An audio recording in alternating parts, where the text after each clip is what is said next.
you're watching Shalom World News. I'm Dana Villa from Chicago, USA. Here are the latest headlines from around the world.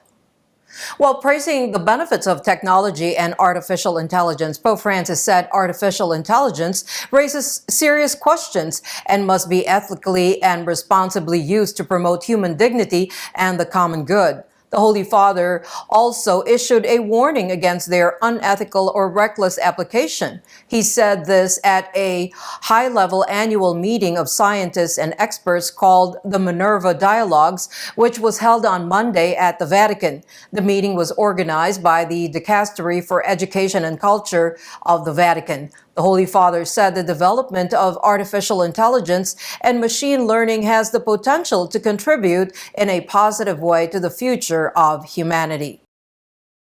Tens of thousands of Israelis have taken to the streets to protest the government's attempt to limit the Supreme Court's authority, and the unrest is continuing. Israeli Prime Minister Benjamin Netanyahu, who is facing corruption charges, said the overhaul is needed to curb what he describes as an overly activist Supreme Court. President Bogi Herzog had called on Netanyahu to halt the reforms for the sake of the unity of the people of Israel. Netanyahu and his Minister of National Security, Itamar Ben-Gvir, have agreed to postpone the coalition's judicial agency for this legislative session.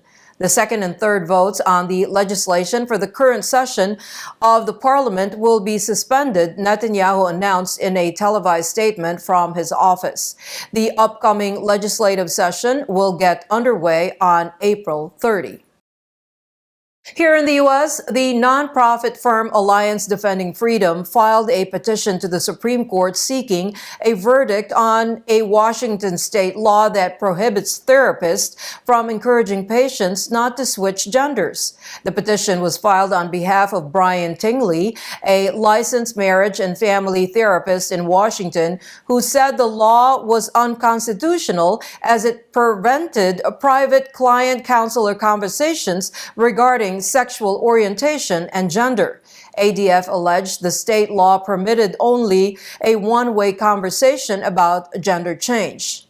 In a statement, ADF said that the law allows counseling conversations that aim to stir young people toward a transgender identity, but prohibits conversations that aim to help the same person return to comfort with his or her sex. Myanmar's ruling military junta marked Armed Forces Day by vowing to take action against terrorist resistance groups and to impose martial law in the country already crushed by dictatorship, violence, and economic paralysis. The Armed Forces Day was observed in Naypyidaw, the capital of Myanmar, with a display of an impressive arsenal of weapons and hundreds of marching soldiers. This was the third Armed Forces Day since the coup that overthrew Aung San Suu Kyi's democratically elected government on February 1, 2021. Over 17,000 people have been imprisoned since then, according to the Assistance Association for Political Prisoners.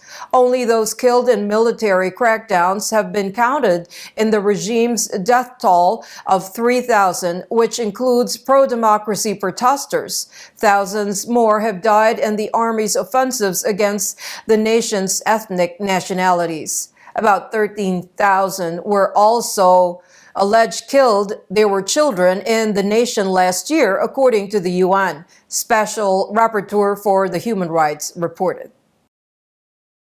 A conservative organization's Polish foreman was found guilty of criminally defaming LGBT people.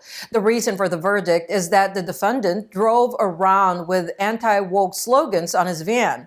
The Foundation Pro Right to Life's founder, Mariusz Dzierżawski, was sentenced to a year of community service and ordered to donate 15,000 zloty or 3,200 euros to a charity organization. Dzierżawski condemned the ruling and compared the court to, quote, mechanisms of totalitarian regimes, end quote. The Stop Pedophilia campaign was being run by the Right to Life organization. It claimed that the LGBT lobby sexualizes youngsters' schools through sex education. The campaign includes driving vans with signs linking the LGBTQ community to child sex abuse. Hundreds of thousands of people are expected to take part in the statewide Eucharistic Congress scheduled to take place in New York. The Congress will be held at the Our Lady of Martyrs Shrine in Orisville, New York on October 20th through the 22nd. According to Bishop Edward Scharfenberger of Albany, this occasion will be a time to revive faith in Jesus while sharing the faith with others. The event comprises holy masses, talks, and Eucharistic adoration. On the second day of the Congress, Cardinal Timothy Dolan of New York will preside over the principal Mass, followed by a Eucharistic procession. After a gap of 2 decades, the Iraqi city of Mosul recently witnessed worship at the Church of the Monastery of St. Michael of the Companion of Angels. The Divine Liturgy was offered by Chaldean Archbishop Michael Naguib of Mosul. The concelebrants were Father Anton Zotine and Bishop Bolus Tabet of Chaldean Diocese of Al-Qush and Father Rudy Al-Safar. Hundreds of believers, nuns, and deacons took part in the Divine Liturgy in the historic monastery that dates back to the 4th century.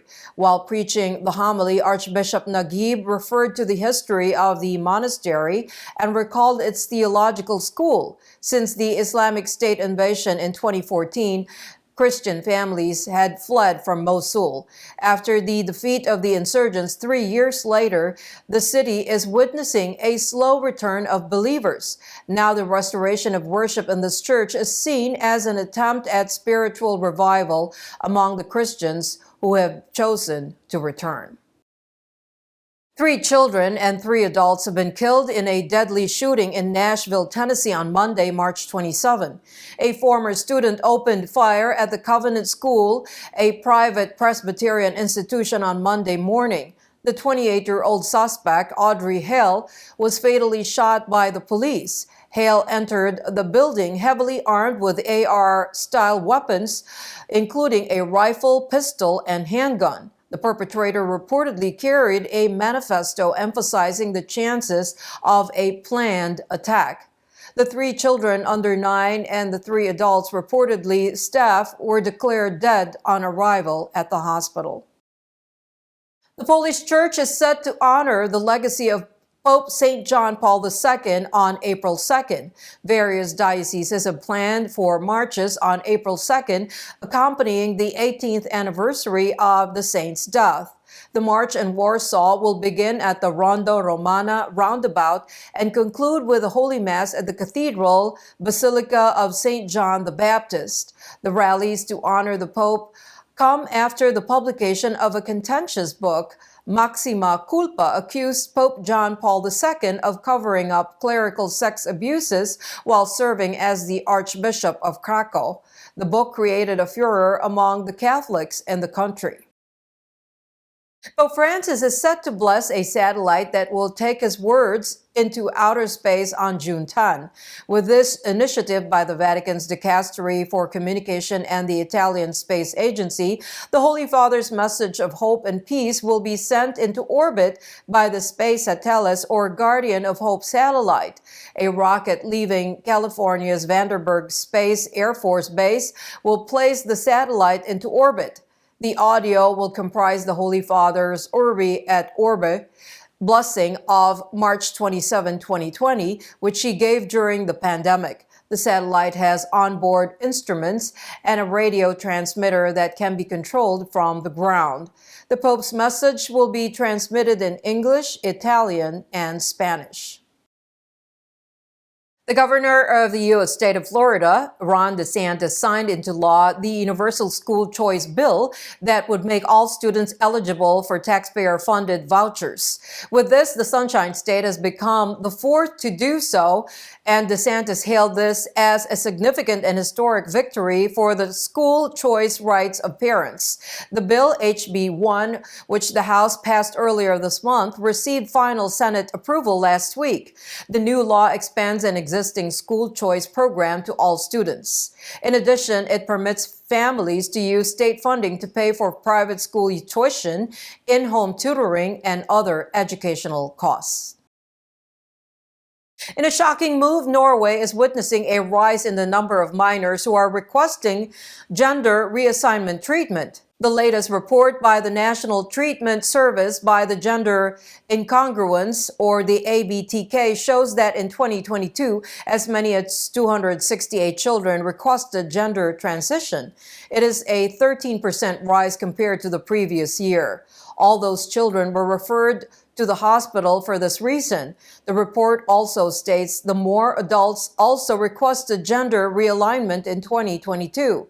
A recent report indicates the treatment for gender realignment do not have scientific safety guarantees, and Norway's healthcare system is not ready to tackle the increasing requests for such change in gender. According to the head of the department at the NBTK, Kirsti Gulbadren, the exact reason for the increase is hard to figure out. However, it could be because of the easy availability of information on gender change and media attention. For the first time, a member of an ethnic minority is likely to become the new First Minister of Scotland.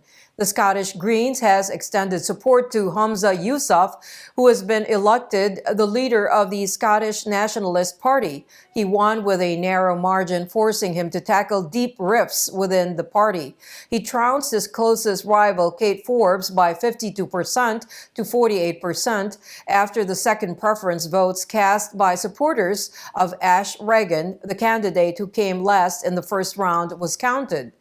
In the first round, Yousaf came first with 48% votes, while Forbes secured 40%. With the Greens supporting Yousaf, he is touted to be the successor of Nicola Sturgeon, who stepped down recently.